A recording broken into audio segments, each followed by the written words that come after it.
Hey, guys. In today's video, I show you how to add a number in WhatsApp from a different country. I think many of you face this problem every day.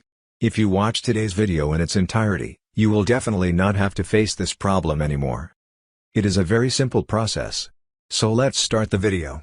The number you want to add to your WhatsApp simply needs to be saved on your phone.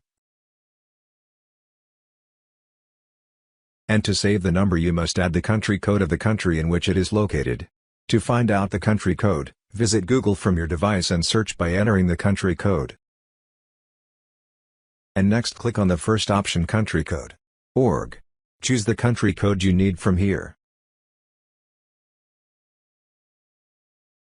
I need to add a Canadian number to my WhatsApp, so here I am taking Canada country code 1. And remember to add the plus before the country code. Now naturally save your required number here. I am saving my required number here.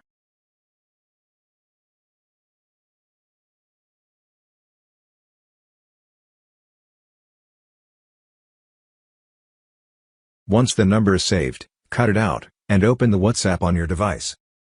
Now click on the search icon above. Now find your saved number here. Now you can make any phone call or message you need from WhatsApp. So friends, today's video is so far. If you like the video, be sure to subscribe to the channel. And don't forget to like and comment.